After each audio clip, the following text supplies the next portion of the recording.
লা লিগার ম্যাচে রিয়াল মাদ্রিদ তারকা ভিনিসিয়াস জুনিয়রের সঙ্গে বর্ণবাদী আচরণ করে কঠিন শাস্তি পেলেন ভ্যালেন্সিয়ার ৩ সমর্থক।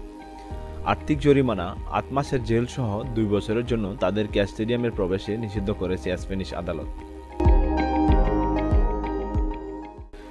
গত বছরের ২০২৩ সালে ২১ মে ভ্যালেন্সিয়ার মাঠে ১-০ গোলে হেরেছিল রিয়াল।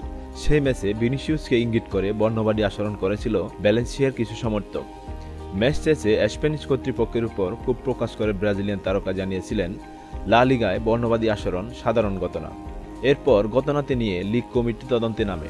শেষমেশ অপরাধীদের শনাক্ত করে শাস্তির আওতায় এনেছে তারা। অভিযোগ সত্য প্রমাণিত হওয়ায় সোমবার ১০ জুন স্পেনের আদালত ভ্যালেন্সিয়ার ৩ সমর্থককে ক্রিমিনাল কোডের আর্টিকেল ১৭৩.১ এর অধীনে প্রাথমিকভাবে ১ বছরের জেল ও স্টেডিয়ামে প্রবেশে ৩ বছরের নিষেধাজ্ঞা দিয়েছিল। তবে অভিযুক্তরা অপরাধ মেনে নেওয়ায় সেটি কমিয়ে ৮ মাসের জন্য জেল ও স্টেডিয়ামে প্রবেশে ২ বছরের নিষেধাজ্ঞা দেওয়া হয়েছে। বর্ণবাদীদের শাস্তির আওতায় আনতে পেরে খুশি লা লিগা কর্তৃপক্ষ।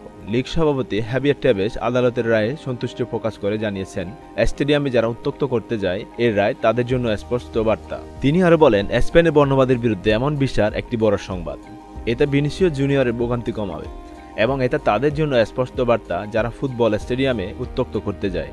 লা লিগা তাদের চিহ্নিত করবে, এরপর অভিযোগ জানাবে এবং তাদেরও এমন পরিণতি হবে। ভিউয়ার্স, আমাদের ভিডিওগুলো যদি আপনাদের ভালো লেগে থাকে অবশ্যই আমাদের চ্যানেলটি সাবস্ক্রাইব করে পাশে থাকবেন।